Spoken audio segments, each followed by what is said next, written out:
Nunca vou esquecer o olhar de todos naquele almoço do Dia das Mães na mansão da Teresa Albuquerque. O silêncio constrangedor que tomou conta do ambiente quando minha própria filha, Carolina, entregou as chaves de um Mercedes último modelo, avaliado em mais de R$ 300 mil, para a sogra, enquanto minutos antes havia me dado uma sandália de 25 Riders comprada em liquidação. Respirei fundo, sorri educadamente e agradeci. Ninguém imaginava o que estava passando pela minha cabeça naquele momento. Meu nome é Alice Monteiro, tenho 68 anos, e essa é a história de como um simples presente de Dia das Mães me fez redesenhar completamente o futuro da minha família e dos meus negócios. Construí um império gastronômico do zero, com 18 restaurantes italianos espalhados pelo Brasil. Mas naquele dia, sentada à mesa de jantar de mogno importado da Itália, percebi que o dinheiro não compra respeito, nem gratidão. A mansão da Teresa, no Jardim Europa, um dos bairros mais exclusivos de São Paulo, era exatamente o que se esperava. Ostentação em cada detalhe. Lustres de cristal bacará, obras de arte assinadas por artistas renomados, móveis de antiquário que custavam mais que muitos apartamentos. Eu, que cresci em um apartamento de 2 cômodos no Brás, ainda me sentia levemente deslocada nesses ambientes, mesmo depois de ter conquistado minha própria fortuna. Carolina chegou atrasada, como sempre. Minha filha, com seus 37 anos, entrou usando um vestido que reconheci de uma marca francesa caríssima.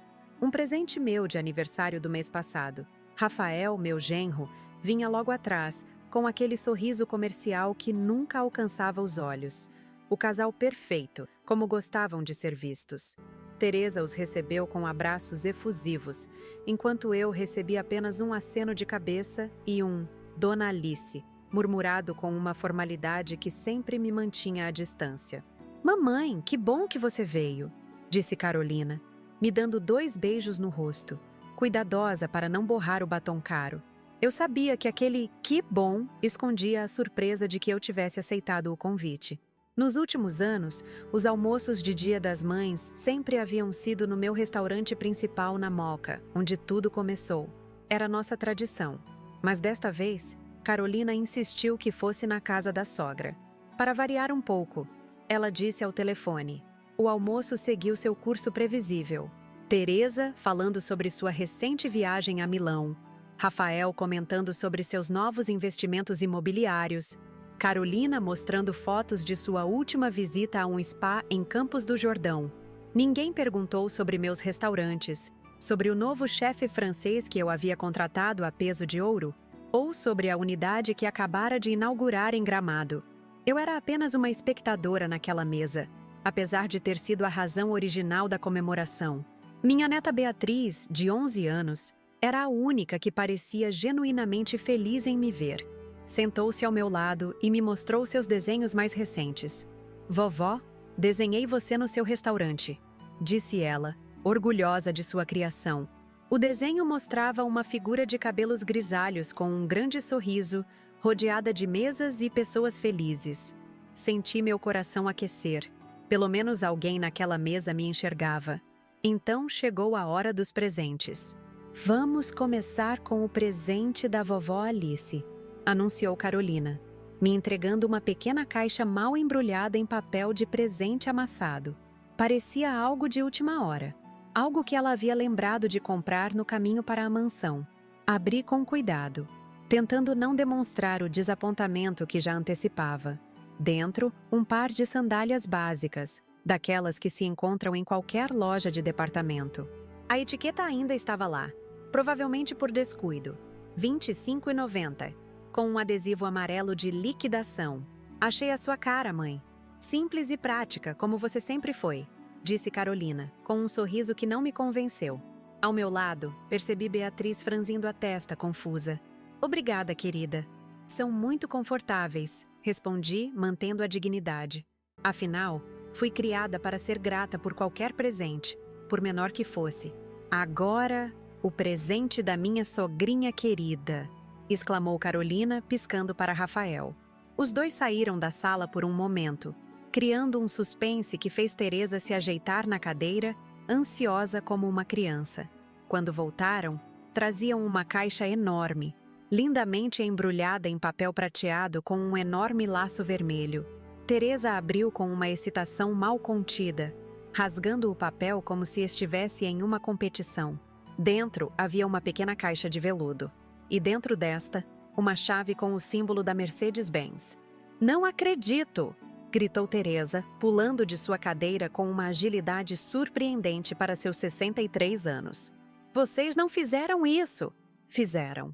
Todos nós fomos conduzidos para fora, onde um Mercedes-Benz GLE Coupé branco, último modelo, estava estacionado na entrada da mansão com um laço gigante no capô. Carolina e Rafael sorriam triunfantes, enquanto Teresa abraçava o carro como se fosse um amante há muito esperado. "É o modelo que você estava de olho há meses, sogrinha. Você merece o melhor", disse minha filha, enquanto Teresa fingia surpresa. Mais tarde, eu descobriria que a surpresa havia sido meticulosamente planejada e que Teresa havia escolhido o modelo, a cor e até os opcionais semanas antes. Fiquei ali parada, segurando minhas sandálias de R$ 25,90, observando a cena como se estivesse assistindo a um filme. Um filme sobre ingratidão, sobre valores distorcidos, sobre esquecer de onde se veio. Respirei fundo, contendo as palavras que ameaçavam escapar. Minha expressão não mudou, mas algo dentro de mim se transformou definitivamente naquele momento. Não era pelo valor do presente em si. Deus sabe que tenho dinheiro suficiente para comprar 10 carros como aquele se quisesse. O que me cortou fundo foi o simbolismo. A mensagem clara que minha filha estava enviando. "Você não merece meu tempo, meu cuidado, minha consideração. Você, que ficou noites sem dormir para que eu pudesse ter tudo que você não teve, que trabalhou em 3 empregos diferentes para pagar minha escola particular, que construiu um império do nada para me dar segurança. Você merece apenas isso. Um item barato, comprado às pressas, sem qualquer significado." Durante o resto da tarde, mantive o sorriso diplomático que aprendi a usar em negociações difíceis ao longo dos anos. Elogiei o carro, participei das conversas superficiais, até mesmo brinquei com minha neta no jardim da mansão. Ninguém percebeu a tempestade que se formava dentro de mim. Quando finalmente me despedi, dei um abraço em Carolina. Um abraço talvez um pouco mais demorado que o usual, como se estivesse me despedindo de algo mais que apenas aquela tarde. Ela não notou, claro. Estava ocupada demais tirando fotos de Teresa no carro novo para postar nas redes sociais. Meu motorista me esperava na esquina, como havia instruído. Entrei no carro em silêncio, ainda segurando a caixa com as sandálias. "Para casa, dona Alice?" perguntou ele, já acostumado com meu humor contemplativo após eventos familiares. "Não", respondi, surpreendendo a nós dois. "Para o escritório central. Tenho uma ligação importante para fazer." Durante o trajeto, olhei pela janela as ruas elegantes do Jardim Europa, tão diferentes das ruas estreitas do Brás onde cresci. Pensei em minha mãe, que limpava casas de família para me dar o que comer. Pensei no meu primeiro restaurante, tão pequeno que mal cabia 5 mesas. Pensei nas noites sem dormir, nas mãos calejadas de tanto trabalhar, nos sacrifícios incontáveis. E tomei uma decisão que mudaria tudo. Peguei meu celular e liguei para Dr. Maurício Campos, meu advogado de confiança há mais de 2 décadas. "Maurício, preciso vê-lo amanhã às 8 horas. É urgente. Vamos rever meu testamento e a estrutura societária dos restaurantes." "Aconteceu alguma coisa, Alice?" perguntou ele, preocupado com meu tom resoluto. "Sim, Maurício. Recebi um presente de Dia das Mães que abriu meus olhos. Quando cheguei ao escritório, meu filho Pedro estava lá, revisando os números do restaurante de Gramado que ele administrava. Ao contrário de Carolina, Pedro começou do chão de fábrica, como garçom, e trabalhou em todas as posições até assumir a gerência de 3 unidades. Ele me viu e sorriu, aquele sorriso sincero que iluminava os olhos, tão parecido com o meu. "Mãe, pensei que estaria no almoço da Carolina até mais tarde. Acabou mais cedo do que esperava", respondi, sentando-me pesadamente na cadeira à sua frente. "Pedro, temos que conversar sobre o futuro dos nossos negócios." Cresci em um pequeno apartamento no Brás, filha de imigrantes italianos que mal conseguiam pagar o aluguel.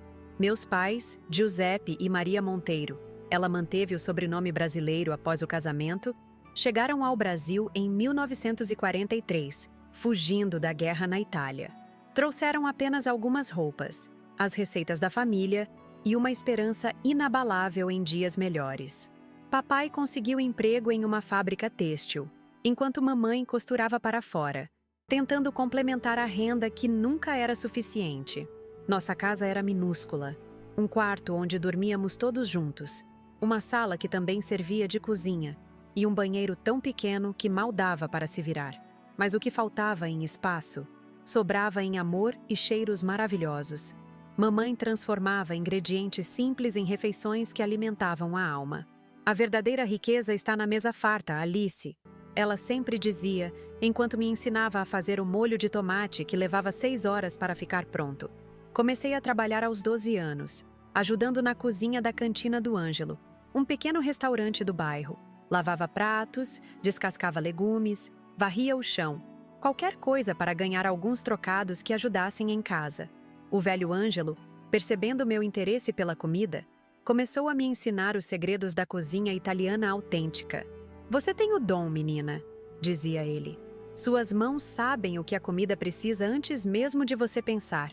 Aos 17 anos, já era subchefe na cantina, com um salário que ajudava significativamente nas despesas da família. Foi nessa época que conheci Antônio, um rapaz bonito e charmoso que trabalhava como garçom em um restaurante mais elegante no centro da cidade. Ele tinha sonhos grandes, falava de abrir o próprio negócio, de viajar pelo mundo. Me encantei com suas ambições, tão diferentes da realidade limitada que eu conhecia. Casamos quando eu tinha 20 anos, uma cerimônia simples na igreja do bairro, seguida de uma festa com comida preparada por mim mesma. No início, vivíamos apertados, mas felizes, em um pequeno sobrado alugado. Quando descobri que estava grávida, senti uma mistura de alegria e medo. Como cuidaríamos de uma criança com nossos salários modestos? Carolina nasceu em uma madrugada chuvosa de abril. Olhando para aquele rostinho perfeito, prometi a mim mesma que ela teria tudo o que eu não tive. Uma casa confortável, educação de qualidade, oportunidades que eu só podia sonhar. Voltei a trabalhar quando ela tinha apenas 2 meses, deixando-a com minha mãe durante o dia. A rotina era exaustiva, mas a determinação de dar um futuro melhor para minha filha me impulsionava. Quando Carolina completou 8 anos, meu mundo desabou. Antônio chegou em casa uma noite, fez as malas e anunciou que estava nos deixando.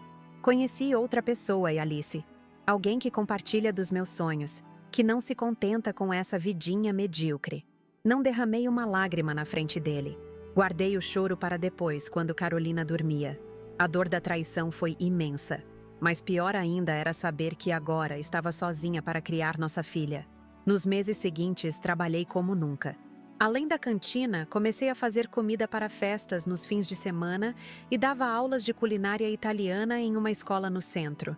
Às vezes, dormia apenas 4 horas por noite. Minhas mãos ficaram calejadas e ásperas. Meu corpo doía constantemente, mas seguia em frente. Carolina precisava de mim. Dona Zulmira, minha vizinha idosa que morava sozinha, tornou-se uma aliada preciosa.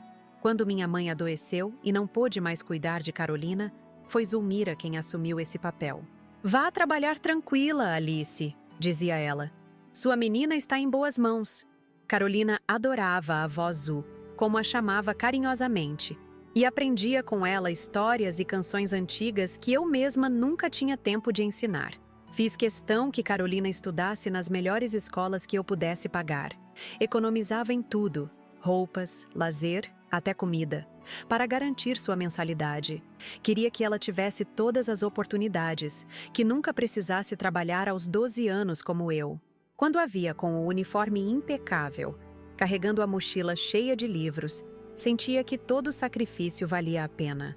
Aos 35 anos, tive uma chance que mudaria nossas vidas. O velho Ângelo decidiu se aposentar e voltar para a Itália.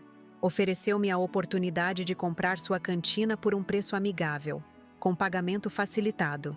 Era arriscado, Significava comprometer todas as minhas economias e ainda fazer um empréstimo. Mas algo dentro de mim dizia que era o momento. Mãe, você tem certeza? Perguntou Carolina, então com 15 anos. E se não der certo? Sua preocupação era legítima, mas minha determinação era maior. Vai dar certo, filha. Confie em mim. Os primeiros meses como proprietária foram assustadores. Tive que aprender sobre impostos, licenças, gestão de funcionários.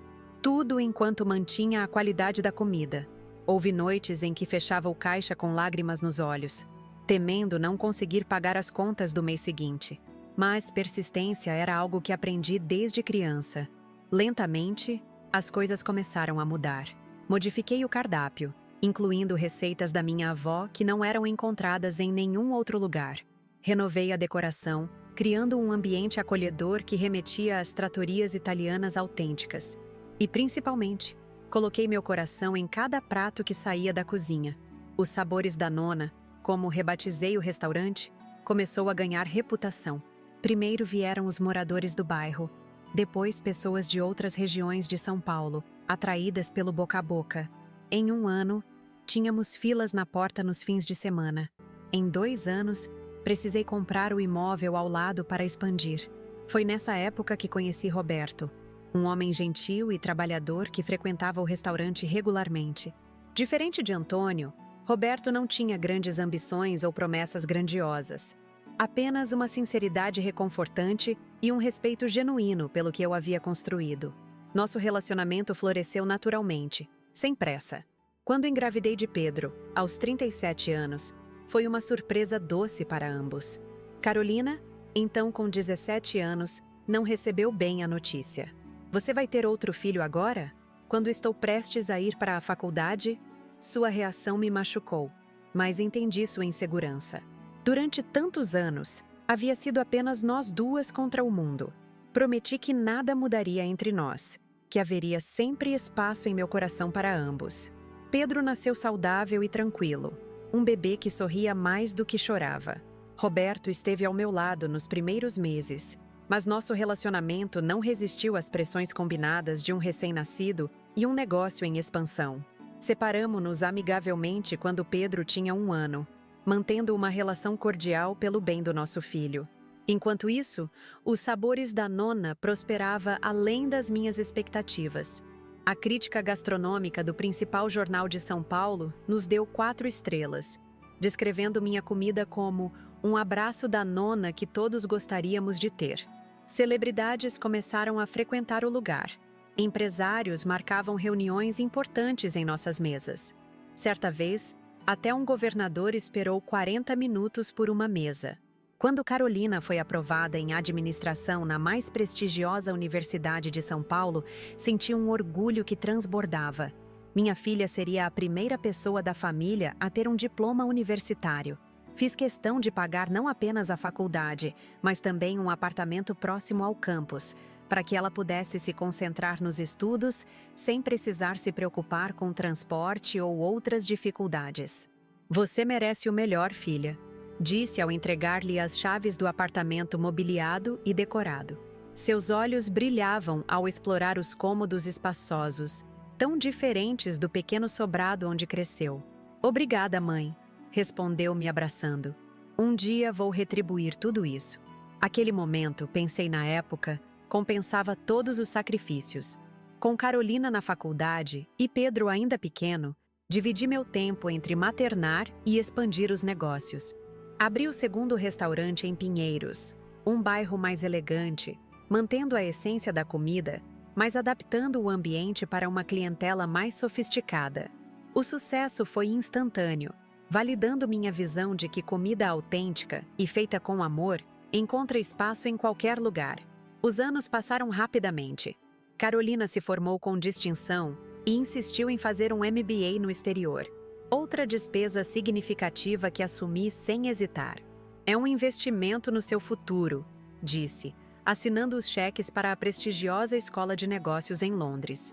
Durante os 2 anos que passou fora, visitei-a 3 vezes, maravilhada com sua desenvoltura ao falar inglês e navegar uma cultura tão diferente da nossa. Pedro crescia observando tudo com olhos atentos e curiosos. Diferente da irmã, mostrava desde cedo interesse pelo restaurante. Aos 7 anos, já me acompanhava na cozinha nos fins de semana, aprendendo a fazer massa fresca e molhos básicos. "Quero ser como você quando crescer, mãe", dizia com aquela sinceridade que só as crianças possuem. Quando Carolina voltou da Inglaterra, aos 26 anos, estava transformada. Mais segura, mais polida, vestindo roupas de marcas que eu mal reconhecia. Arranjei-lhe um cargo de gerente no terceiro restaurante que acabara de abrir, esperando que ela aplicasse o conhecimento adquirido no exterior. Mas logo ficou claro que seus interesses estavam em outra direção. "Mãe, agradeço a oportunidade, mas não me vejo trabalhando em restaurantes", disse após apenas 3 meses. "Consegui uma posição em uma multinacional de marketing. O salário é ótimo e as possibilidades de crescimento são maiores." Engoli a decepção e a apoiei, como sempre. "Você precisa seguir seu próprio caminho, filha." Foi nessa empresa que Carolina conheceu Rafael Rezende, um jovem empresário do setor imobiliário com conexões familiares poderosas. Alto, elegante, com um MBA em uma universidade americana e um sobrenome que abria portas, Rafael parecia o par perfeito para minha filha ambiciosa. Quando os apresentei no jantar de Natal, tentei ignorar a forma como seus olhos avaliaram meu restaurante. Não com apreciação, mas calculando seu valor comercial. A mãe de Rafael, Teresa Albuquerque, uma socialite viúva conhecida nas colunas sociais de São Paulo, deixou clara sua opinião sobre mim desde o primeiro encontro. "Então você cozinha para viver?", perguntou com um sorriso que não alcançava os olhos. O "para viver" carregava todo o desdém de quem nunca precisou trabalhar um dia na vida. "Na verdade, sou proprietária de uma rede de restaurantes", corrigi educadamente. "E sim, ainda cozinho, é minha paixão." Seu olhar dizia claramente que, para ela, eu não passava de uma trabalhadora manual, independente do sucesso financeiro que tivesse alcançado. Carolina e Rafael casaram-se em uma cerimônia extravagante no Jardim Europa, organizada principalmente por Teresa. Paguei metade dos custos, como havíamos combinado, mas me senti uma convidada em vez da mãe da noiva. As escolhas, do buffet às flores, da decoração à lista de convidados, refletiam mais o gosto refinado dos Albuquerque do que qualquer coisa relacionada à nossa família. Na recepção, sentada à mesa principal, mas estranhamente isolada, observei minha filha em seu vestido de designer italiano, radiante ao lado do marido elegante, conversando animadamente com pessoas que eu nunca havia visto. Parecia tão distante da menina que criara, tão diferente da jovem que uma vez me abraçou emocionada ao receber as chaves do seu primeiro apartamento. Pedro, então com 15 anos, sentou-se ao meu lado. "Está tudo bem, mãe?", perguntou, perceptivo como sempre. Forcei um sorriso. "Claro, filho.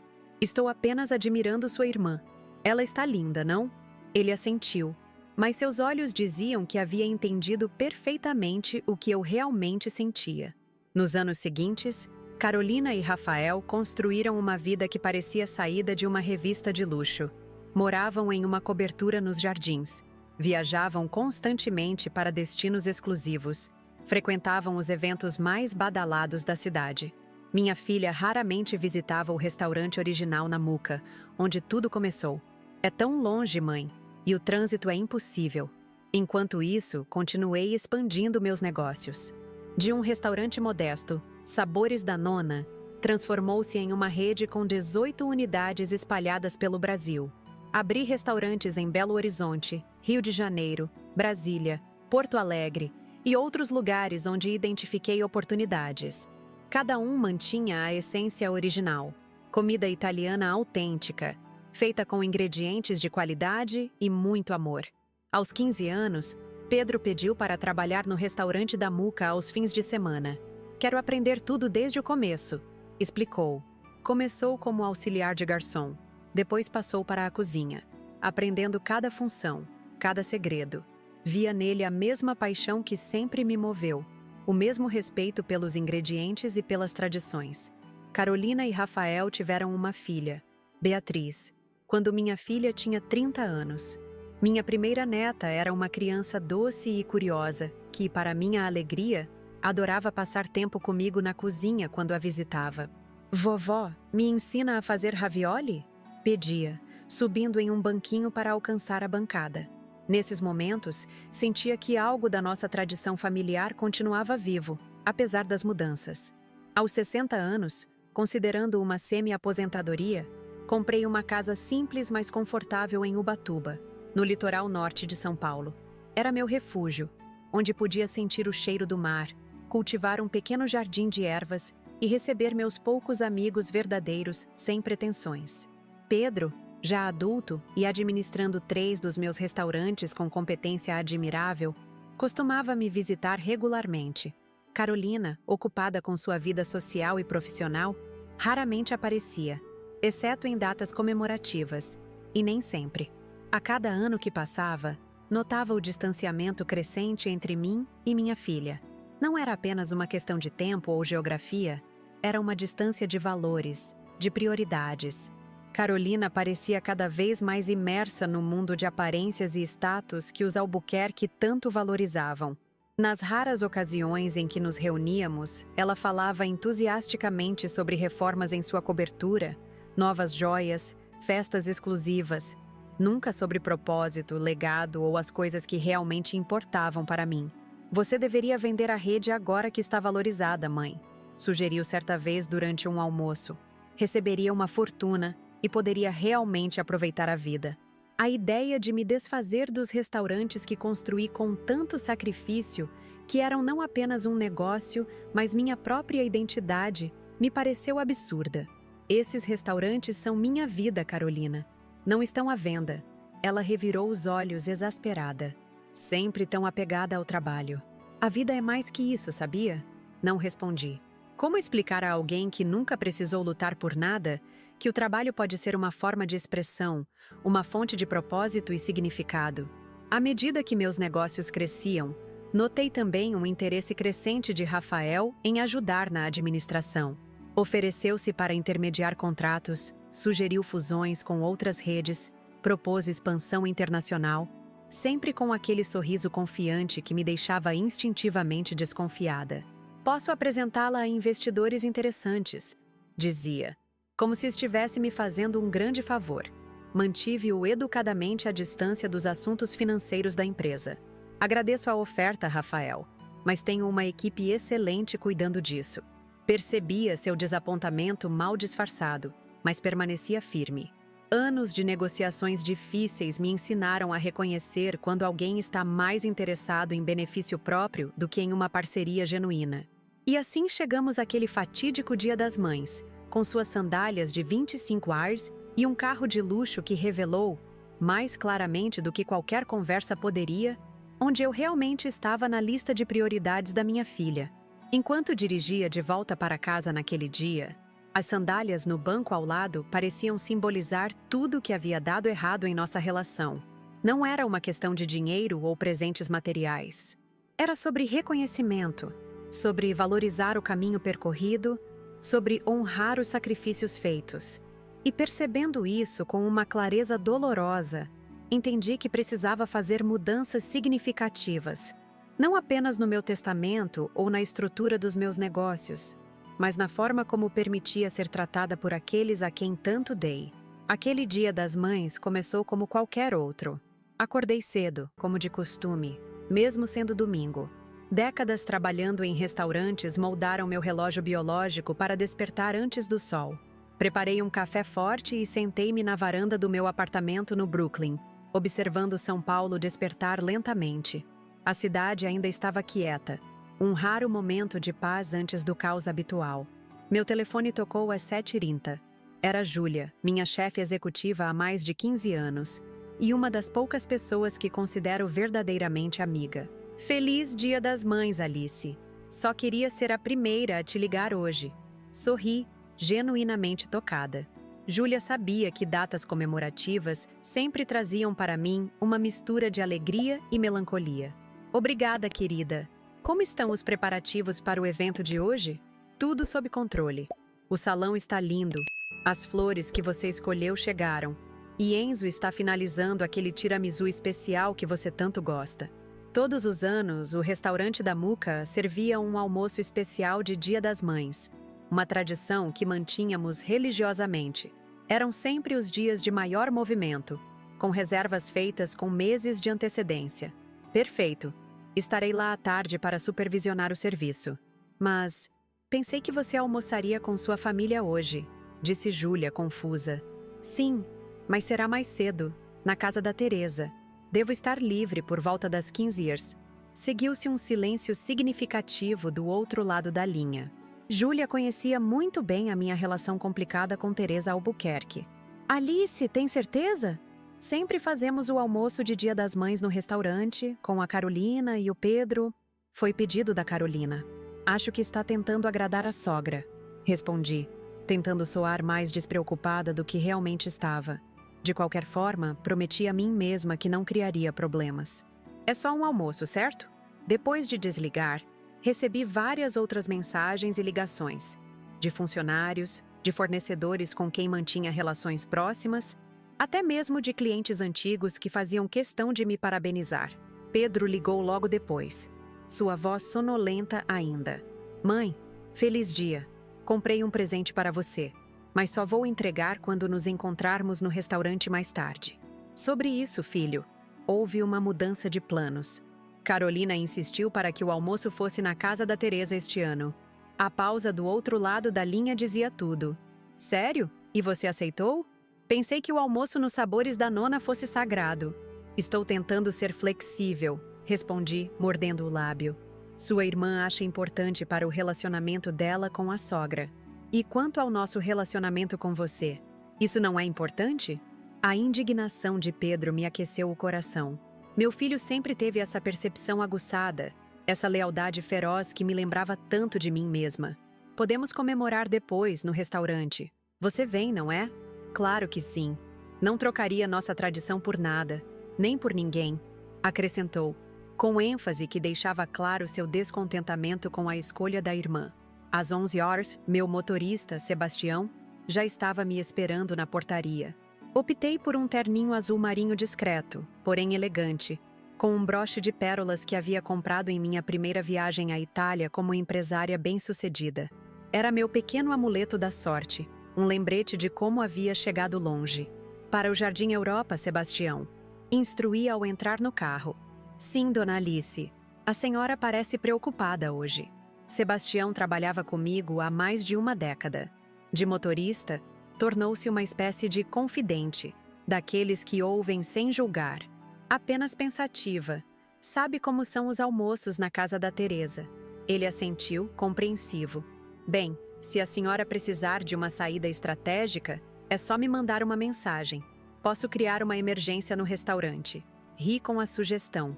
Obrigada, mas vamos tentar manter a civilidade hoje. O trânsito estava tranquilo para um domingo, e logo estávamos entrando no bairro dos milionários paulistanos.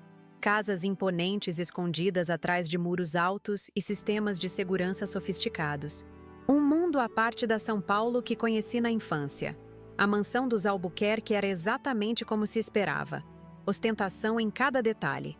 Um casarão neoclássico com colunas gregas na entrada, jardins impecavelmente mantidos por uma equipe de jardineiros e uma fonte de mármore italiano no centro do caminho de entrada. Tudo gritava velho dinheiro. Embora soubesse por fontes confiáveis que a fortuna da família Albuquerque era relativamente recente, construída por meio de conexões políticas questionáveis durante a ditadura. Fui recebida por uma empregada uniformizada que me conduziu até o salão principal. Teresa já estava lá, usando um vestido que certamente custava mais que o salário anual de muitos dos meus funcionários. Alice, que bom que pôde vir, disse ela, oferecendo-me aqueles beijos no ar que nunca realmente tocam o rosto. Carolina e Rafael estão um pouco atrasados, como sempre.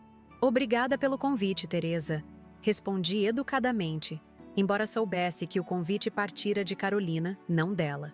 Sua casa está linda, como sempre. Ah, fizemos algumas renovações recentemente. Trocamos todos os lustres por peças francesas autênticas. Custou uma fortuna, mas Rafael insistiu que merecíamos o melhor. O merecíamos pairou no ar como uma indireta. Na visão de mundo de Teresa, pessoas como ela mereciam luxo por direito de nascença, enquanto pessoas como eu, não importa quanto sucesso alcançassem, seriam sempre intrusas nesse universo exclusivo. Aceitei a taça de champanhe que um garçom me ofereceu e caminhei pelo salão, observando as obras de arte que adornavam as paredes. Reconheci algumas assinaturas famosas, um Portinari, um Di Cavalcanti, artistas brasileiros consagrados cujas obras agora valiam milhões. "Gosta de arte, Alice?" perguntou Teresa, aproximando-se com aquele sorriso condescendente tão característico. "Sim, bastante. Tenho uma pequena coleção, na verdade. Principalmente artistas contemporâneos." "Que adorável!" respondeu ela, como quem fala com uma criança que mostra um desenho mal feito. "Estas peças estão na família Albuquerque há gerações, exceto aquela ali", apontou para um quadro abstrato, "que compramos no leilão beneficente do ano passado. Foi um dos mais disputados da noite."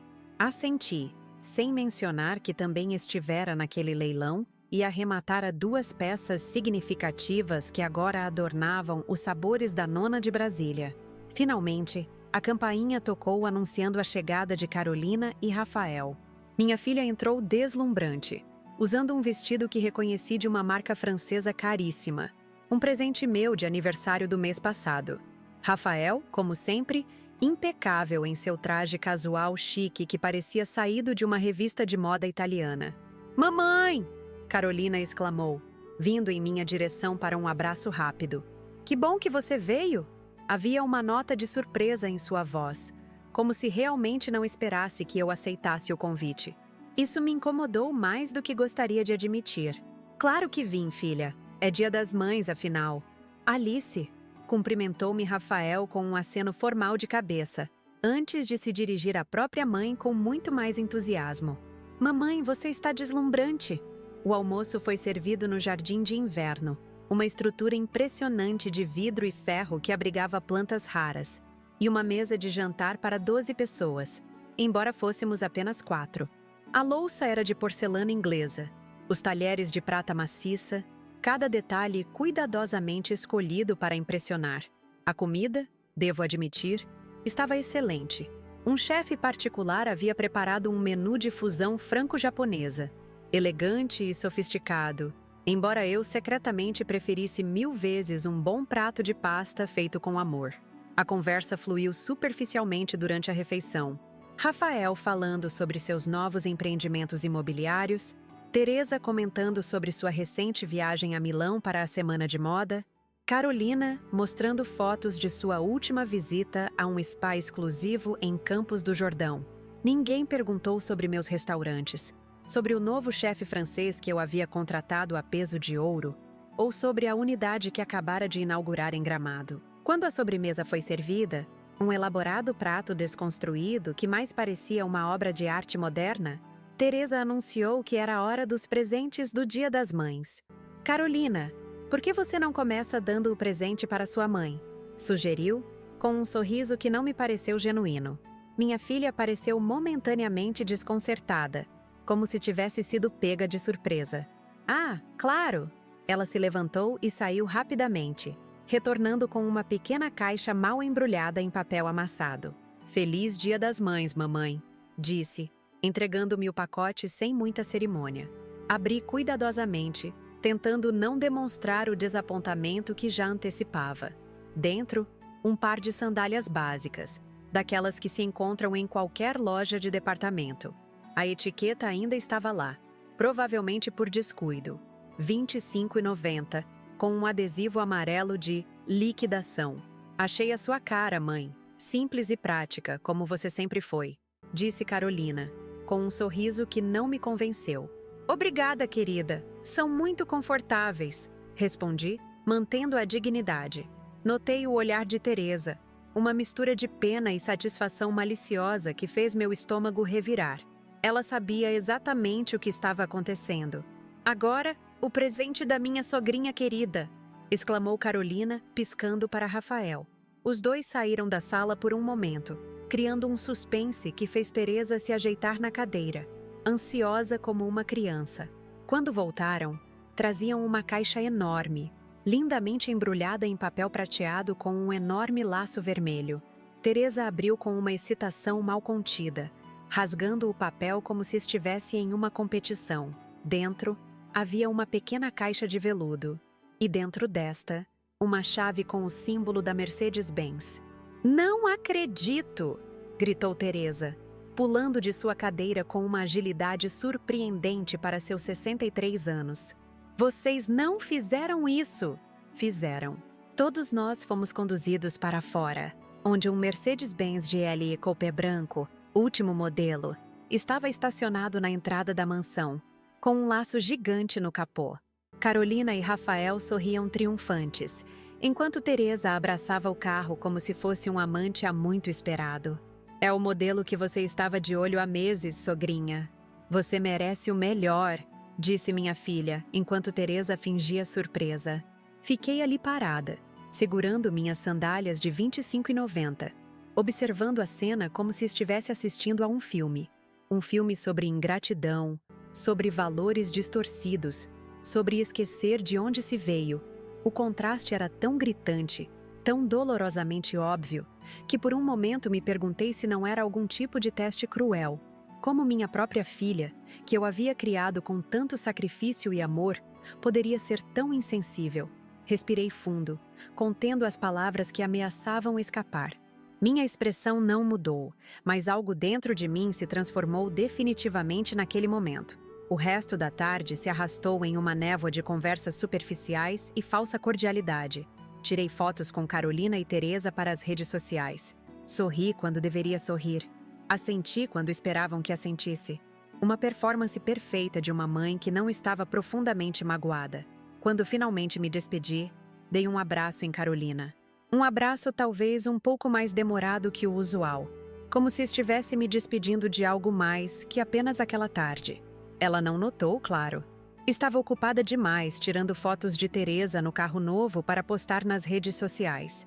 Sebastião me esperava discretamente a uma quadra dali, como havia instruído.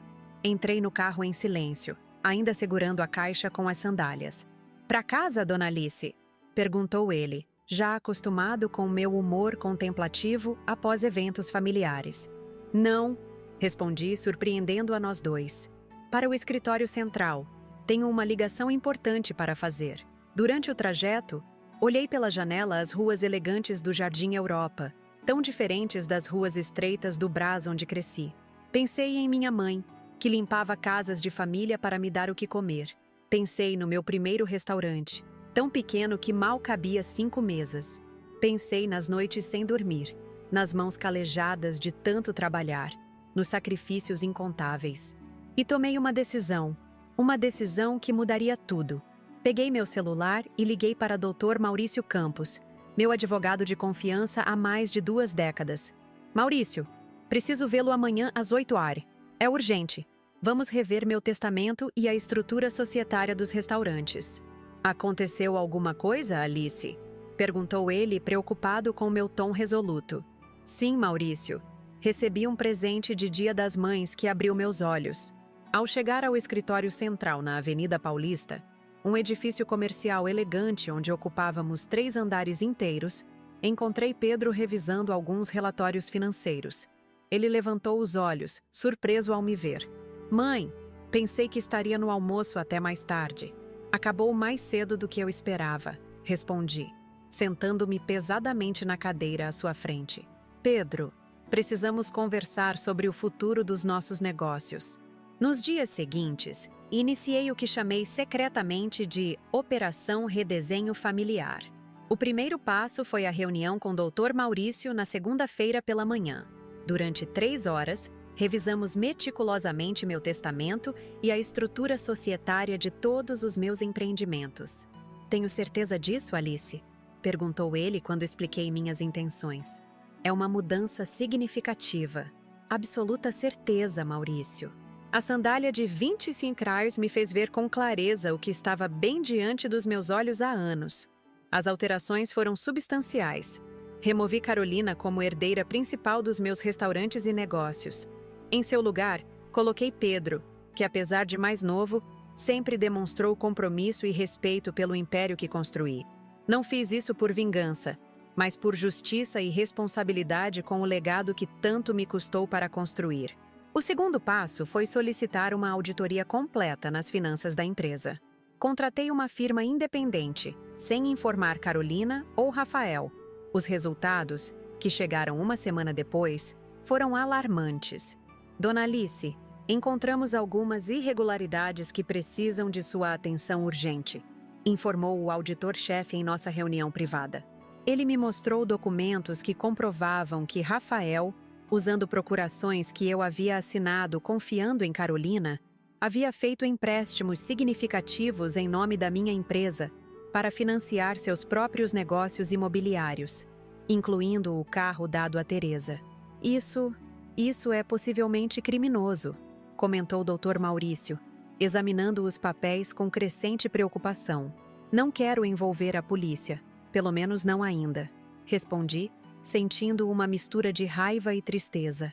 Mas quero que todos esses empréstimos sejam formalizados, com juros de mercado e prazos definidos de pagamento. Foi através de Júlia, minha chefe executiva e confidente, que descobri algo ainda mais perturbador. Durante um evento gastronômico em São Paulo, ela ouviu uma conversa entre Carolina e um conhecido investidor do setor de restaurantes. Alice, odeio ser a portadora de más notícias, disse Júlia, hesitante, quando me procurou em meu escritório. Mas acho que você precisa saber. Carolina e Rafael estão planejando abrir uma rede de restaurantes concorrente. Estão usando suas receitas tradicionais, aquelas da sua avó que nunca foram publicadas, e prometendo aos investidores uma experiência autêntica italiana com um toque moderno. A traição era completa. Não bastava pegar meu dinheiro. Agora queriam roubar minha essência, meu legado, tudo que construí com tanto sacrifício.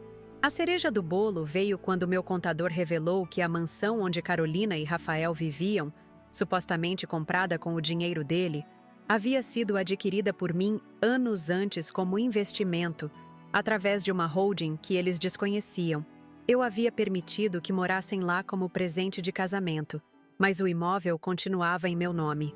Cada nova descoberta confirmava que havia chegado a hora de agir, não por vingança, mas por autopreservação e respeito próprio.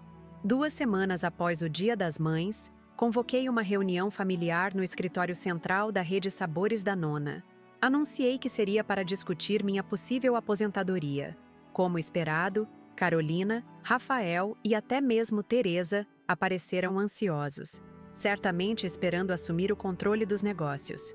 O palco estava montado para o acerto de contas que mudaria para sempre a dinâmica da família Monteiro. Voltei para casa naquele dia com a sandália de 25 ars e uma clareza que nunca havia sentido antes. Não derramei uma lágrima sequer. A dor que sentia não era o tipo que se dissolve no choro. Era mais profunda, mais definidora. Era como se um véu tivesse sido arrancado dos meus olhos, permitindo que eu visse a verdadeira natureza das pessoas ao meu redor pela primeira vez. Sentei-me na varanda do meu apartamento, observando as luzes de São Paulo começarem a piscar no horizonte enquanto o sol se punha. O contraste entre o céu avermelhado e os edifícios de concreto me lembrou de como minha vida sempre foi uma mistura de beleza e dureza. De como aprendi desde cedo que nada viria fácil, que cada conquista exigiria sacrifício. Foi ali, naquele momento de contemplação silenciosa, que decidi que não reagiria por impulso. A Alice do passado, a jovem cozinheira do Brás, talvez tivesse explodido em indignação, confrontado Carolina na frente de todos. Mas eu não era mais aquela mulher. Os anos me ensinaram que a verdadeira força está na estratégia, não no desabafo momentâneo. Em vez disso, comecei a agir. Primeiro, liguei para meu advogado, Dr. Maurício Campos, e marquei uma reunião urgente para o dia seguinte. "Posso perguntar do que se trata, Alice?" questionou ele, preocupado com a urgência em minha voz. "Testamento, Maurício. E estrutura societária. Preciso fazer algumas alterações significativas." Após desligar, chamei um Uber e fui para minha casa em Ubatuba. Precisava de distância, de silêncio, do som das ondas para organizar meus pensamentos. Sebastião, meu motorista, Estava de folga por ser domingo, e eu não queria incomodá-lo. A casa à beira-mar era meu refúgio, modesta em comparação com as mansões vizinhas de celebridades e magnatas, mas perfeitamente adequada às minhas necessidades. Um chalé de madeira com 3 quartos, uma varanda espaçosa voltada para o oceano e um pequeno jardim onde cultivava ervas aromáticas para experimentar em novas receitas. Passei 3 dias ali, praticamente isolada do mundo. Caminhava pela praia ao amanhecer, cozinhava para mim mesma pratos simples que me lembravam da infância, dormia cedo ouvindo o barulho das ondas.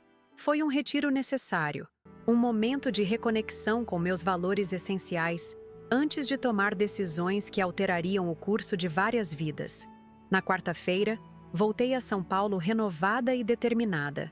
Às 8h em ponto, entrava no escritório elegante de Dr. Maurício no Itaim Bibi.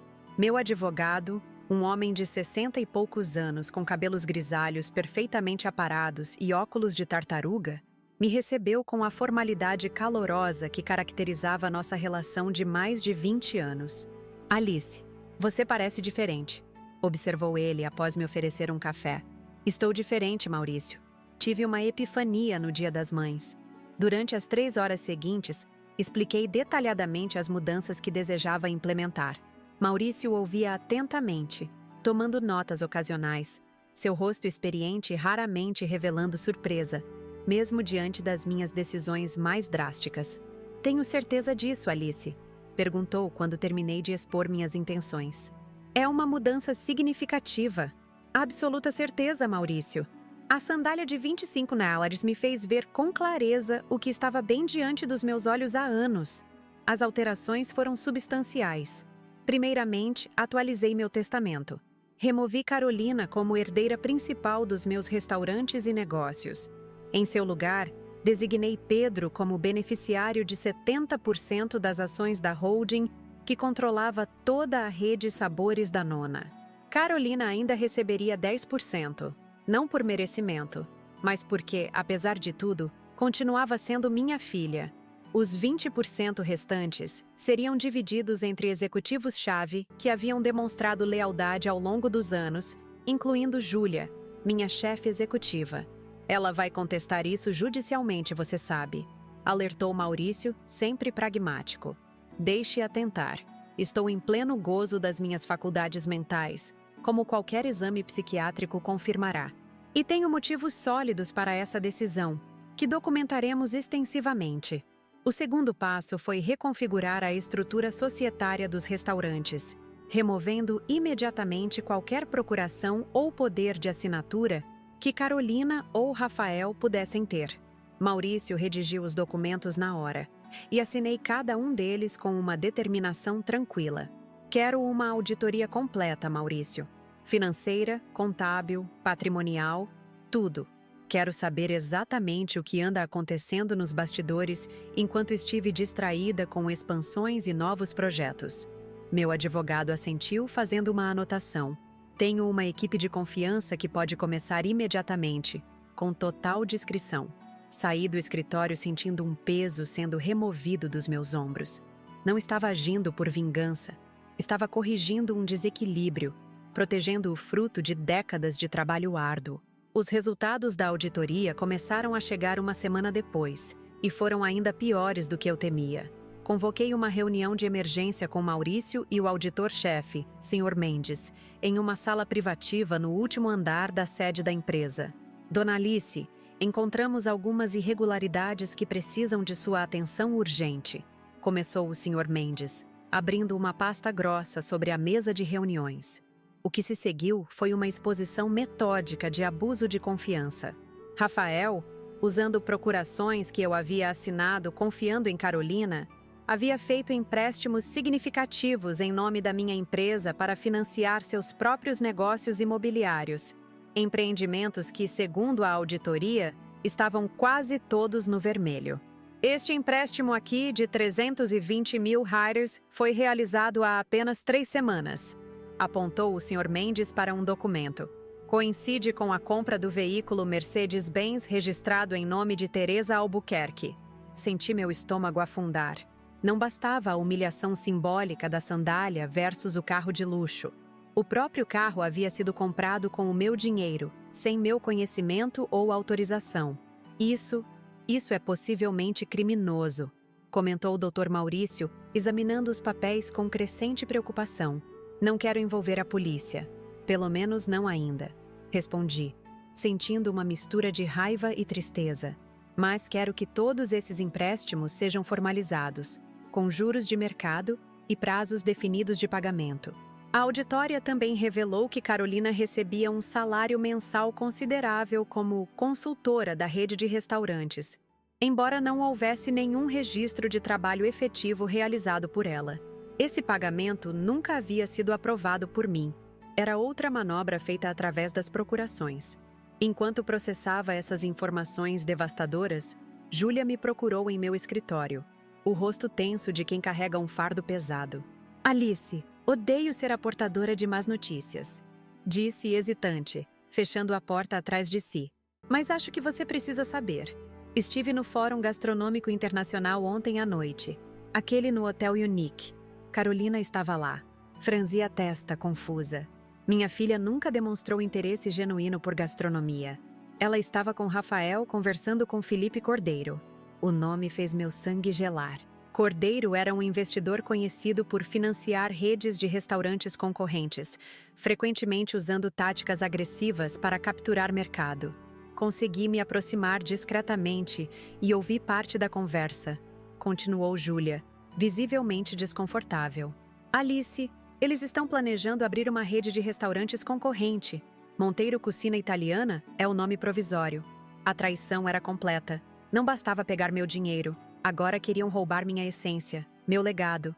O pior, Júlia hesitou, é que Carolina estava prometendo usar as receitas originais da sua avó, aquelas que você nunca publicou, que são o coração dos sabores da nona. Senti como se tivesse levado um soco no estômago. Aquelas receitas eram mais que fórmulas culinárias. Eram memórias, conexões com minhas raízes, segredos passados de geração em geração. Nunca as coloquei por escrito. Ensinei-as pessoalmente apenas a chefes de confiança, após anos de trabalho conjunto. Como ela teria acesso a essas receitas? Perguntei mais para mim mesma que para Júlia. Aparentemente, contrataram secretamente 2 de nossos ex-chefes que saíram no ano passado. E Carolina mencionou ter cópias de anotações suas de antigamente. Lembrei-me então do caderno velho onde rabiscava adaptações das receitas originais nos primeiros anos do restaurante. Havia deixado aquele caderno na casa onde Carolina cresceu, considerando-o uma relíquia sentimental sem importância prática. Que tola eu fora! A cereja do bolo veio quando meu contador-chefe, Sr. Barros, trouxe mais uma revelação surpreendente. A mansão onde Carolina e Rafael viviam, supostamente comprada com o dinheiro dele e símbolo de seu sucesso empresarial, havia sido adquirida por mim anos antes como investimento, através de uma holding que eles desconheciam. A senhora comprou o imóvel em 2010, quando os preços estavam em baixa após a crise, explicou o Sr. Barros, mostrando os documentos. Foi registrado sob a Monteiro Investimentos Imobiliários, sua holding pessoal. Quando o casal se casou em 2015, a senhora transferiu o direito de uso para eles, como presente de casamento, mas manteve a propriedade. Lembrei-me vagamente da transação. Havia comprado diversos imóveis naquela época, seguindo o conselho de diversificar investimentos. Quando Carolina e Rafael se casaram, ofereci um deles para que iniciassem a vida conjugal, sem o peso de um aluguel ou financiamento. Aparentemente, ao longo dos anos, a narrativa havia sido distorcida, e o casal passara a apresentar a mansão como conquista própria. Cada nova descoberta confirmava que havia chegado a hora de agir. 2 semanas após o Dia das Mães, convoquei uma reunião familiar no escritório central da rede Sabores da Nona, na Avenida Paulista. O espaço era imponente, uma sala de reuniões no 20º andar, com janelas do chão ao teto oferecendo uma vista panorâmica da cidade que havia sido palco de toda a minha jornada. Anunciei que a reunião seria para discutir minha possível aposentadoria.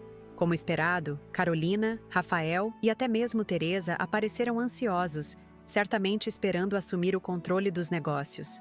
Pedro também estava presente, assim como Júlia e Doutor. Maurício, que havia insistido em participar como apoio jurídico, prevendo que a situação poderia ficar tensa. Entrei na sala precisamente às 10 horas, vestindo um tailleur bordeaux que sempre me dava confiança. Todos já estavam sentados à mesa oval de madeira nobre. Notei o olhar de expectativa mal disfarçada no rosto de Carolina, a postura confiante de Rafael, o sorriso presunçoso de Teresa. Pedro, em contraste, parecia apreensivo, como se sentisse que algo significativo estava prestes a acontecer. Obrigada a todos por virem, comecei, sentando-me à cabeceira da mesa. Como sabem, estou considerando reduzir minhas responsabilidades operacionais na rede, dado que completarei 70 anos no próximo ano. Carolina se inclinou para a frente, ansiosa. Acho uma decisão sábia, mãe.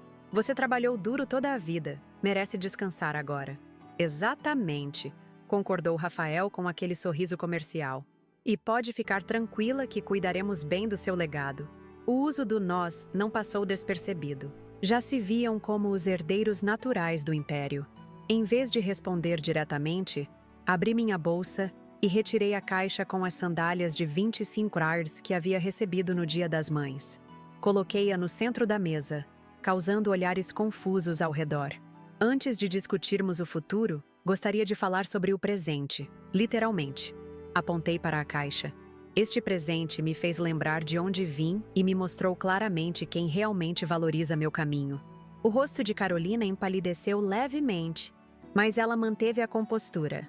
Mãe, se não gostou das sandálias, podemos trocá-las. Achei que seriam práticas para você, que sempre valoriza conforto acima de aparências. Não é sobre gostar ou não gostar, Carolina. É sobre o que esse presente representa, especialmente quando comparado com outro presente dado no mesmo dia. Virei-me para Teresa.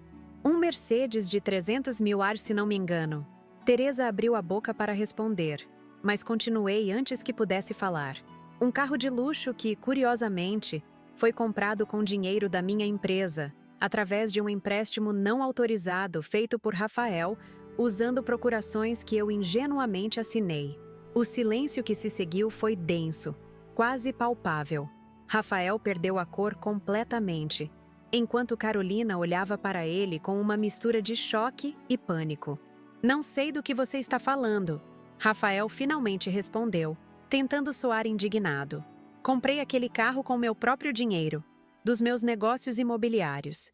Fiz um sinal para Dr. Maurício, que abriu sua pasta e começou a distribuir cópias de documentos ao redor da mesa.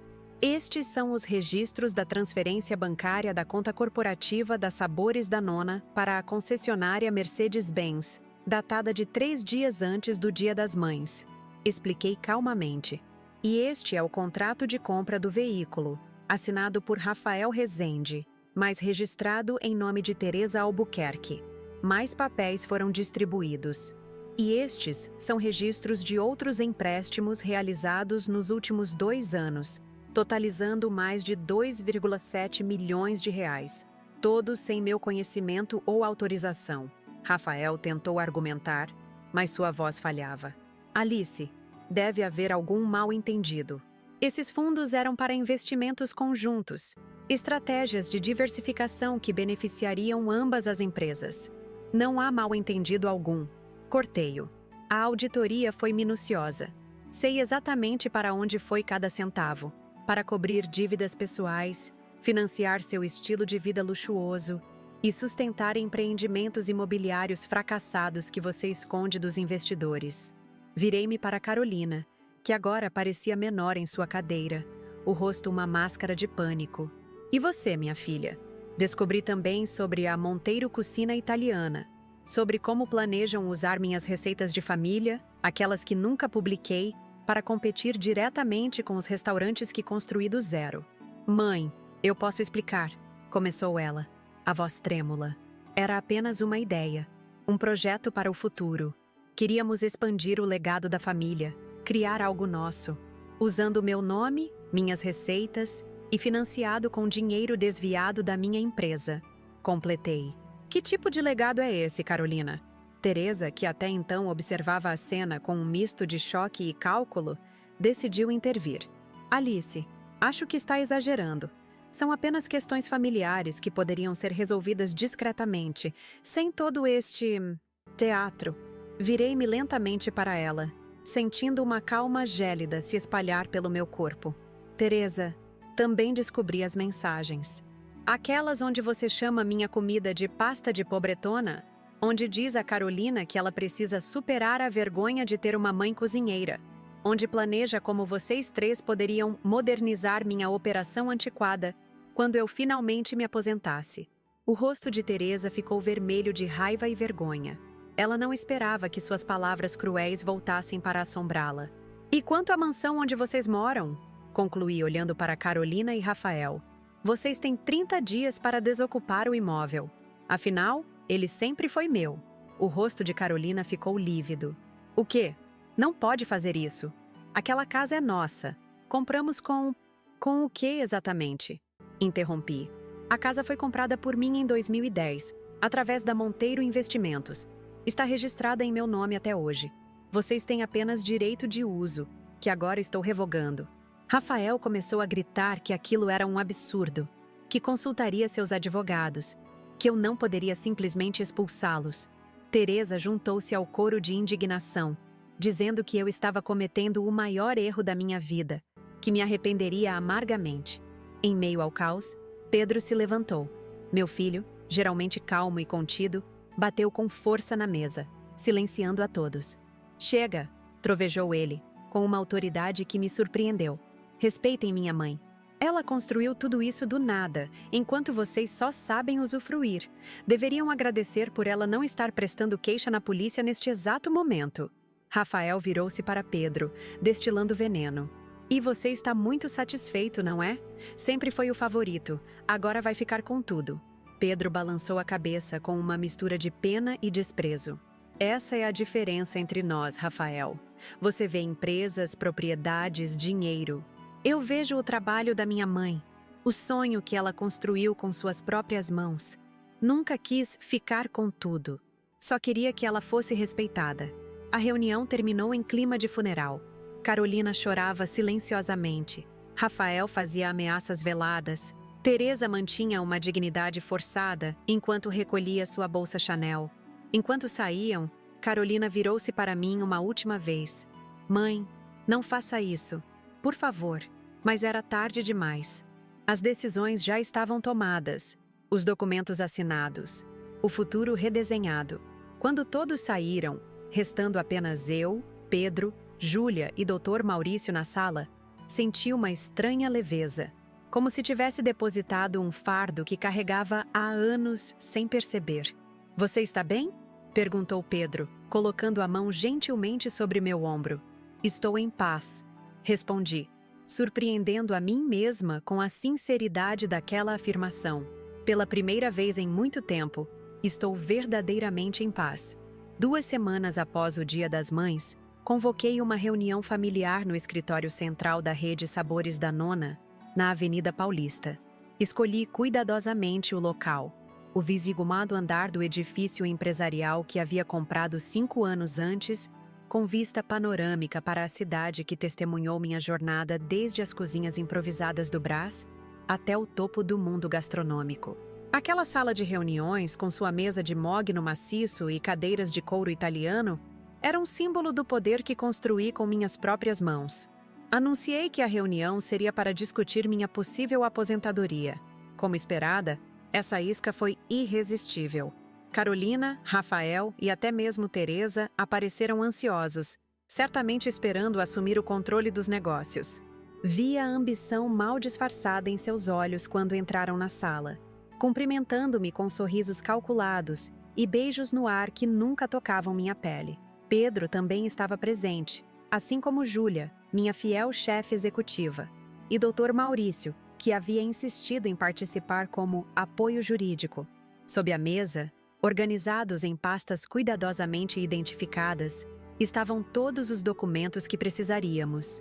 As provas das traições, os novos contratos, os papéis que redesenhariam o futuro da família Monteiro.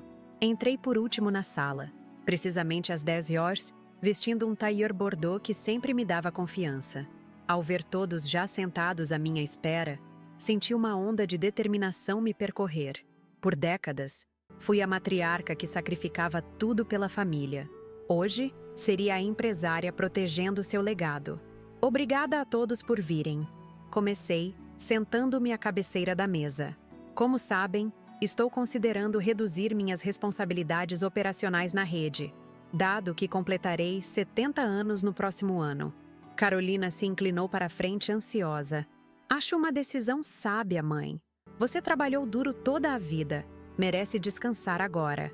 Exatamente, concordou Rafael com aquele sorriso comercial que nunca alcançava os olhos. E pode ficar tranquila que cuidaremos bem do seu legado. Notei como usou nós, já se apropriando de algo que ainda nem lhes pertencia. Teresa sorria discretamente, como quem já conta com a vitória. Pedro, em contraste, mantinha-se em silêncio observador, conhecendo-me bem o suficiente para perceber que algo importante estava por vir. Em vez de responder diretamente, abri minha bolsa e retirei a caixa com as sandálias de 25 horários que havia recebido no Dia das Mães. Coloquei-a no centro da mesa, causando olhares confusos ao redor. Antes de discutirmos o futuro, disse pausadamente, gostaria de falar sobre o presente. Literalmente. Apontei para a caixa.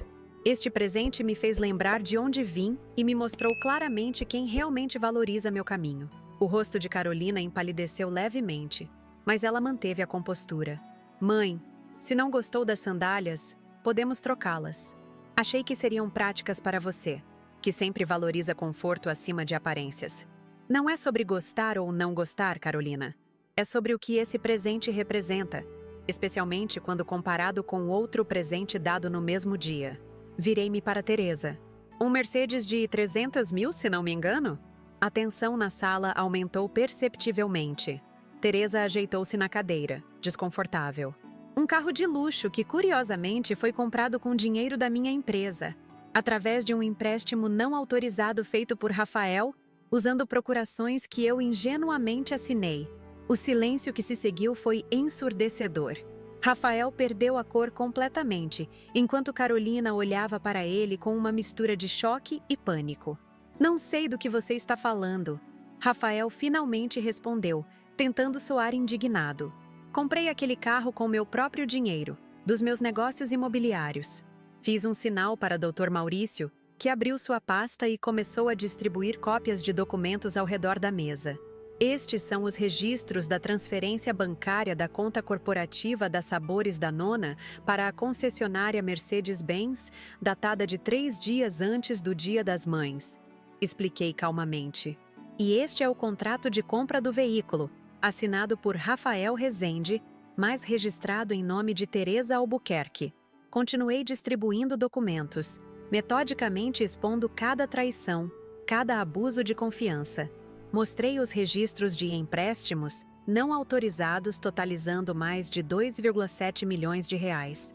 Apresentei provas do projeto secreto Monteiro Cucina Italiana, com o qual pretendiam competir diretamente comigo, usando minhas próprias receitas de família.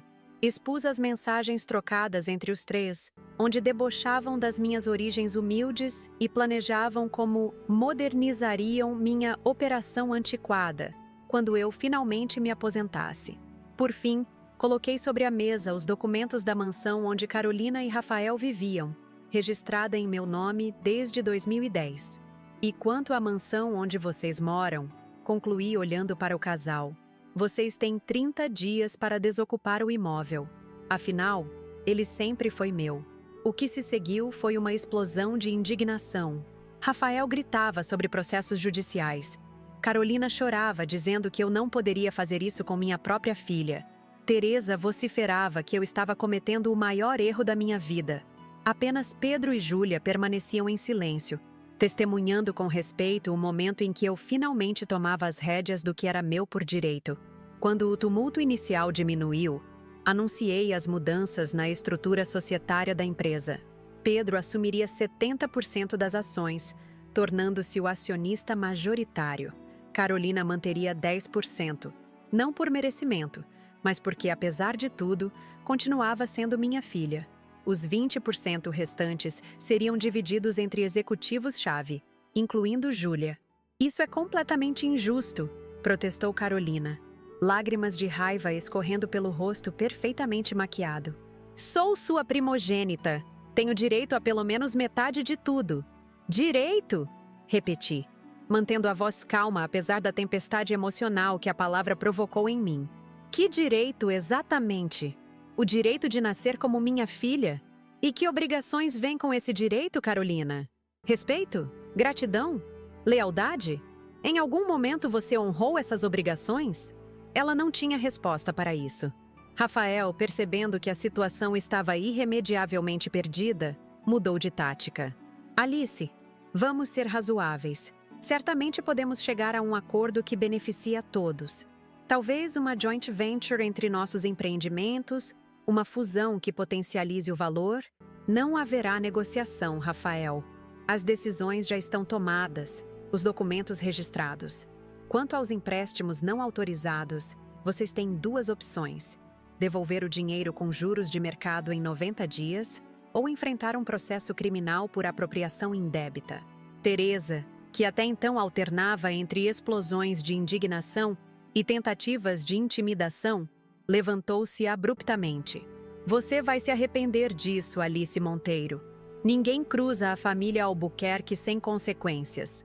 Olhei-a diretamente nos olhos, sem piscar. Estou tremendo de medo, Teresa. Quase tanto quanto tremi quando cheguei ao Brasil fugindo da guerra com apenas a roupa do corpo e sem falar uma palavra de português. Ou quando criei uma filha sozinha trabalhando em 3 empregos diferentes. Ou quando abri meu primeiro restaurante sem ter ideia se sobreviveria ao primeiro mês. Meu sarcasmo a atingiu como um tapa. Teresa recolheu sua bolsa Chanel e saiu batendo a porta. Rafael a seguiu rapidamente, murmurando ameaças veladas sobre processos e retaliações. Carolina foi a última a levantar-se. Seu rosto estava transformado pela raiva e pela humilhação, tão diferente da filha que um dia embalei em meus braços. Mãe, não faça isso. Por favor, implorou, sua voz quebrando levemente. Somos família. Sim, somos. E família respeita família, Carolina. Família honra os sacrifícios feitos, reconhece o caminho percorrido. Família não dá sandálias de 25 diários para a mãe que passou noites sem dormir para lhe dar tudo, enquanto presenteia a sogra com um carro de luxo comprado com dinheiro dessa mesma mãe. Suas lágrimas caíam livremente agora, borrando a maquiagem cara. Por um momento, vislumbrei nela a menina que um dia fora, vulnerável, insegura, desesperada por aprovação. Mas assim como veio, a imagem se foi, substituída pela mulher calculista em que ela havia se transformado. Você vai se arrepender, disse ela finalmente, repetindo o refrão de Teresa. Quando perceber que está sozinha, que jogou fora sua única filha por causa de um presente estúpido, vai me ligar implorando perdão. Talvez, respondi honestamente. Mas prefiro o risco de me arrepender da minha decisão do que a certeza de me arrepender da minha inação. Quando a porta se fechou atrás dela, a sala ficou em silêncio. Pedro se aproximou e colocou a mão em meu ombro. Um gesto simples de solidariedade que valeu mais que 1000 palavras. Júlia sorriu com aprovação discreta. Dr. Maurício começou a recolher os documentos, sua expressão profissional mascarando qualquer julgamento pessoal sobre o drama familiar que acabara de testemunhar. Você está bem? Perguntou Pedro, sua voz cheia de preocupação genuína. Estou em paz, respondi, surpreendendo a mim mesma com a sinceridade daquela afirmação. Pela primeira vez em muito tempo, estou verdadeiramente em paz. Nos dias seguintes, a história vazou para a imprensa, como era inevitável em se tratando de figuras públicas como nós. As fotos de Carolina e Rafael saindo da mansão com as malas caíram nas redes sociais, gerando uma onda de especulações e fofocas nos círculos sociais de São Paulo. Alguns me pintavam como uma mãe cruel e vingativa, outros como uma empresária perspicaz protegendo seu império de aproveitadores. A verdade, como sempre, era mais complexa que qualquer manchete poderia capturar. Carolina tentou me ligar dezenas de vezes nas semanas seguintes. A princípio, ignorei todas as chamadas. Precisava de distância, de tempo para fortalecer minha resolução. Quando finalmente atendi, quase um mês depois, ela estava chorando. Mãe, não faz isso. Por favor, Rafael e eu estamos morando em um apartamento alugado. Ele está com problemas nos negócios. Os investidores estão recuando. Não temos para onde ir.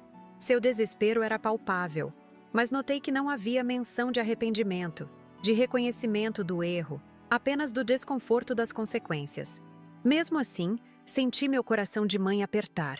Carolina, você fez suas escolhas. Agora precisa lidar com as consequências delas. Mas você é minha mãe. Deveria me perdoar, me ajudar. E você é minha filha. Deveria me respeitar, ser grata pelo que construí para você. O silêncio que se seguiu foi revelador. Mesmo agora, mesmo diante da ruína que suas próprias ações haviam causado, Carolina não conseguia reconhecer seu erro. Sua visão de mundo estava irremediavelmente distorcida pelos anos de privilégio, pela influência tóxica de Rafael e Teresa. Vou desligar agora, disse finalmente. Cuide-se, Carolina. Foi nossa última conversa por muitos meses. Soube, através de Pedro, que Rafael e ela haviam se separado. Sem o dinheiro e o status que o unia à minha filha, ele rapidamente encontrou outra parceira, a herdeira de uma rede de hotéis, pelo que soube. Teresa, por sua vez, teve que vender o Mercedes para cobrir dívidas após um processo movido por investidores enganados por seu filho. 5 anos se passaram desde aquele fatídico Dia das Mães. Muita coisa mudou. Pedro agora administra com maestria a maior parte da rede, expandindo-a para novos mercados com um respeito pela tradição que me enche de orgulho. Inauguramos recentemente nossa primeira unidade internacional, em Lisboa, um retorno poético às raízes italianas que cruzaram o oceano décadas atrás. Eu, aos 73 anos, ainda mantenho uma participação ativa na empresa, embora em ritmo reduzido. Passo mais tempo em minha casa em Ubatuba, onde planto ervas aromáticas e desenvolvo novas receitas que talvez, um dia, se juntem ao cardápio dos restaurantes. É uma vida tranquila, preenchida por pequenas alegrias. O cheiro do mar pela manhã, o sabor de um molho perfeitamente equilibrado, a visita semanal de Pedro e sua esposa. Quanto a Carolina, nossa relação teve um lento e complicado processo de reconstrução. O primeiro passo veio cerca de 2 anos após o rompimento, quando ela apareceu inesperadamente na minha porta em Ubatuba. Estava diferente, mais magra, com olheiras profundas, vestindo roupas simples que jamais teriam feito parte do seu guarda-roupa antes. "Posso entrar?" perguntou, a voz desprovida da arrogância de outrora. Hesitei, mas acabei dando um passo para o lado, permitindo sua passagem. Sentamos na varanda, o mar como testemunha silencioso de nossa tentativa de reconexão. "Eu estava errada", disse ela finalmente, após longos minutos de silêncio desconfortável. Não sobre tudo, mas sobre muitas coisas. Principalmente sobre o que realmente importa na vida. Não respondi, deixando que continuasse no seu próprio ritmo. Quando tinha tudo, a mansão, as roupas de marca, as festas exclusivas, achava que era feliz, que tinha conquistado algo. Mas não era meu. Era tudo seu, construído com seu trabalho, seu suor. Eu apenas desfrutava sem merecer, sem contribuir. Era a primeira vez que a ouvia reconhecer isso. Senti algo desatar dentro de mim. Um nó de mágoa que começava, muito lentamente, a afrouxar. A queda foi educativa, continuou ela, com um sorriso triste. De repente, todas aquelas pessoas que nos adulavam, que frequentavam nossas festas, que diziam ser nossas amigas, desapareceram. Rafael foi o primeiro a ir embora, claro. Teresa me culpou por tudo.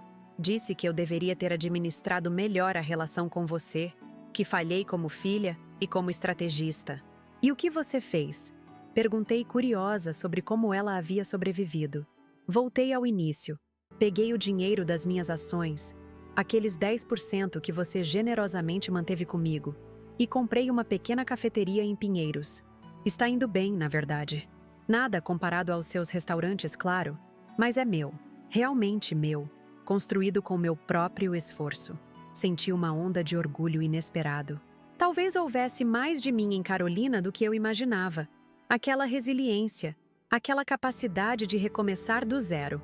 Não estou aqui para pedir dinheiro, apressou-se em esclarecer, nem para voltar ao que éramos antes. Só queria que soubesse que entendi a lição e que sinto sua falta.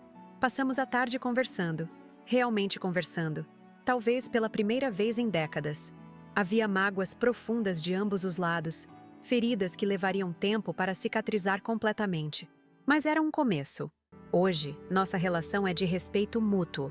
Não a intimidade idealizada de mãe e filha, mas um equilíbrio saudável entre duas mulheres adultas que aprenderam lições difíceis sobre família, ambição e valores. Carolina administra agora 3 cafeterias bem-sucedidas, construídas inteiramente por seu próprio mérito. Ocasionalmente, almoçamos juntas, trocamos conselhos profissionais, compartilhamos histórias sobre nossos respectivos negócios. Beatriz, minha neta que hoje tem 16 anos, passa um fim de semana por mês comigo em Ubatuba. Juntas preparamos as receitas da bisavó que ela nunca conheceu, mantendo viva a tradição que quase se perdeu. Vejo nela o melhor de nossa linhagem, a determinação, a paixão pela comida, mas também uma sabedoria emocional que nem eu nem Carolina possuíamos na idade dela.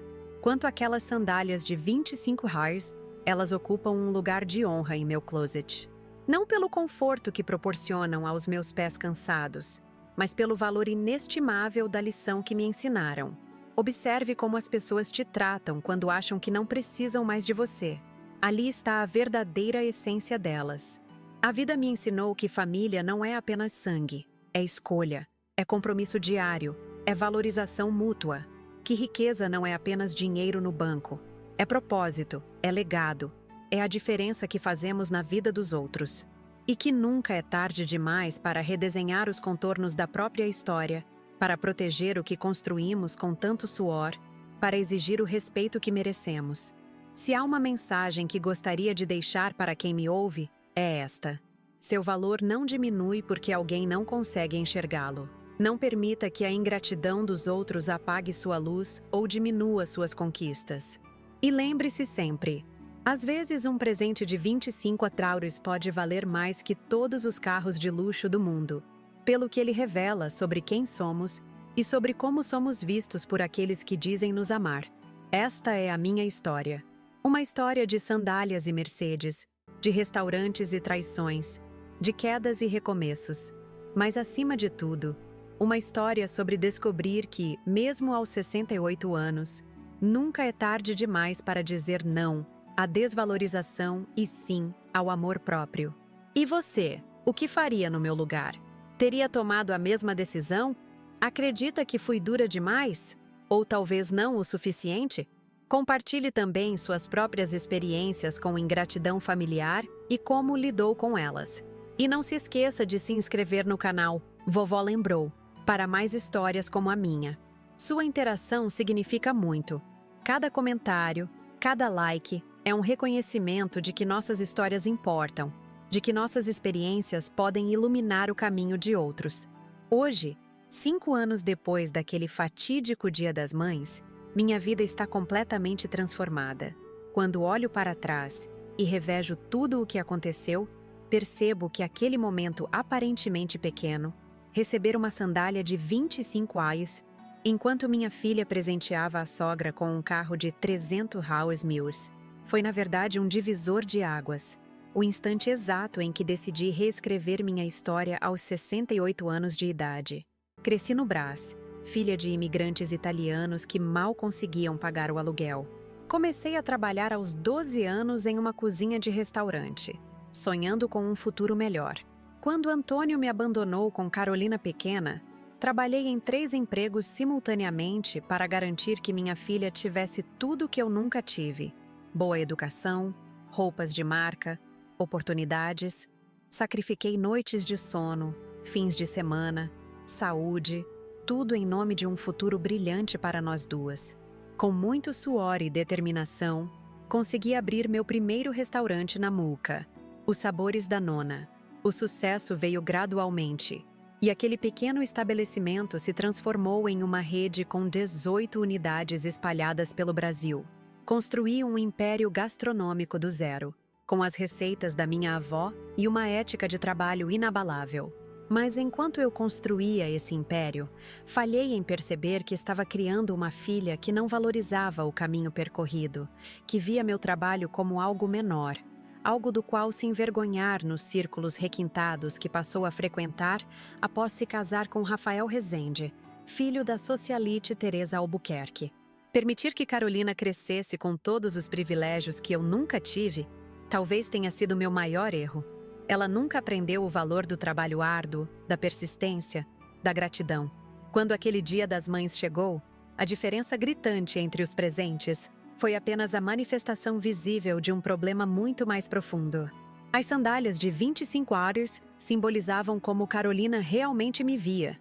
Uma mulher simples, prática, alguém que não merecia luxo ou consideração especial, apesar de ter proporcionado todo o estilo de vida que ela agora desfrutava. Enquanto isso, o Mercedes de 300 mil reais para Teresa representava tudo o que Carolina aspirava a ser: sofisticada, privilegiada, parte de uma elite que sempre me olhou com desdém, apesar do meu sucesso financeiro. O que descobri depois foi ainda mais devastador. O carro havia sido comprado com dinheiro da minha própria empresa, através de empréstimos não autorizados feitos por Rafael. Carolina e ele estavam secretamente planejando abrir uma rede de restaurantes concorrente usando minhas receitas tradicionais de família. A mansão onde viviam, que orgulhosamente apresentavam como conquista própria, era na verdade minha propriedade, um presente de casamento que eles haviam distorcido em sua narrativa. Naquele momento, decidi que era hora de agir. Atualizei meu testamento, removendo Carolina como herdeira principal e designando meu filho Pedro, que sempre demonstrou compromisso e respeito pelo que construí, como beneficiário de 70% das ações.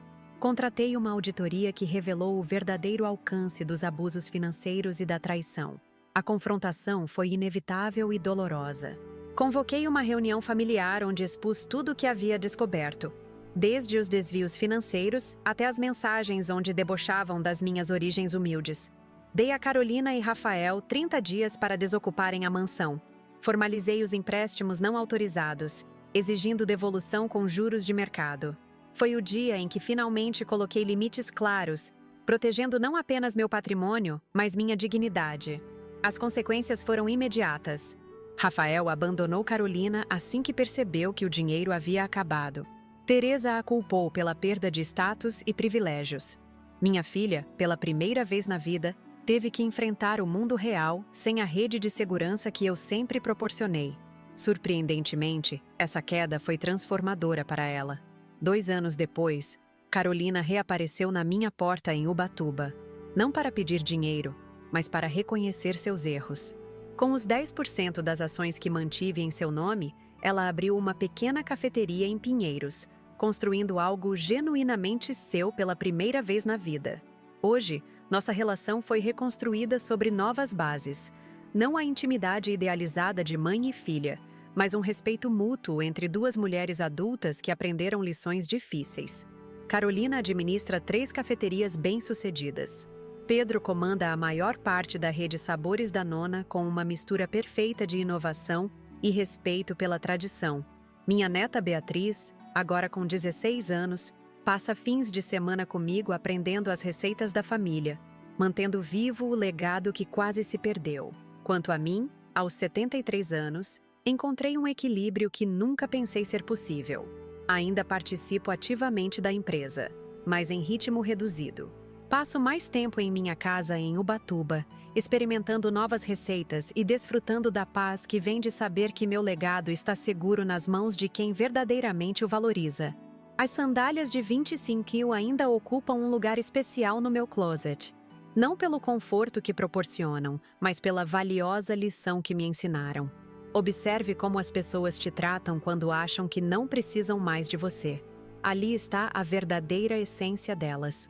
Essa jornada me ensinou que nunca é tarde demais para estabelecer limites, para exigir respeito, para proteger o que construímos com tanto esforço.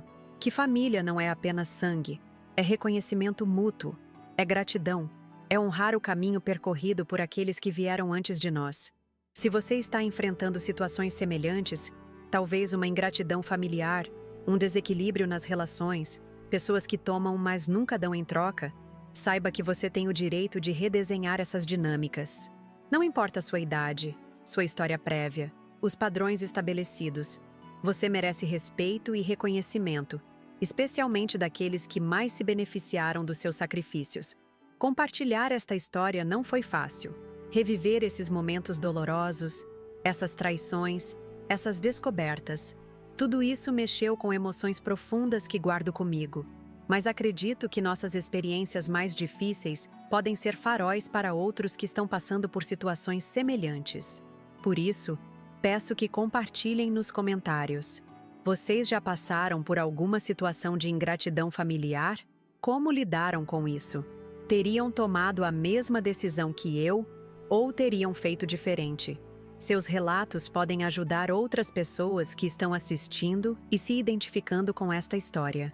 E se este relato tocou você de alguma forma, se trouxe reflexões sobre suas próprias relações familiares, peço que deixe seu like e se inscreva no canal Vovó Lembrou.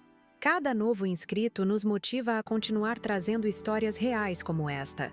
Histórias de superação, de amor próprio, de transformação pessoal, mesmo quando o mundo diz que é tarde demais para mudar. Ativar o sininho de notificações também é importante para não perder nossos próximos vídeos. Temos histórias incríveis de pessoas que, como eu, reescreveram seus destinos quando todos achavam que o script da vida delas já estava definido. Sei que muitos canais pedem isso, mas gostaria de fazer um pedido especial. Se esta história significou algo para você, considere nos apoiar através do Valeu Demais, aquele botão que permite fazer uma pequena doação para ajudar a manter este canal no ar. Produzir estes vídeos tem custos significativos, desde equipamentos de gravação até a pesquisa e preparação das histórias. Cada contribuição, por menor que seja, nos ajuda a continuar trazendo conteúdo de qualidade diariamente. Com seu apoio, podemos alcançar mais pessoas que, como eu, precisam ouvir que não estão sozinhas, que não são as únicas a enfrentar a ingratidão daqueles que mais amamos, que também merecem reescrever suas histórias nos seus próprios termos. Nestes últimos 5 anos, aprendi que a verdadeira riqueza não está no número de restaurantes que possuímos ou no valor das nossas contas bancárias. Está nas relações genuínas, no respeito mútuo, na capacidade de sermos vistos e valorizados por quem realmente somos. Uma sandália de 25 matars me ensinou uma lição que nenhum MBA ou curso de gestão poderia ensinar. Seu valor não é determinado por quanto os outros estão dispostos a gastar com você, mas por quanto você está disposto a investir em si mesmo, em seu respeito próprio, em sua dignidade. Aqui é Alice Monteiro, aos 73 anos, ainda aprendendo, ainda crescendo, ainda acreditando que cada dia é uma nova oportunidade para sermos mais fiéis a nós mesmos e aos valores que realmente importam. Obrigada por me ouvirem. Espero encontrá-los no próximo relato do Vovó Lembrou.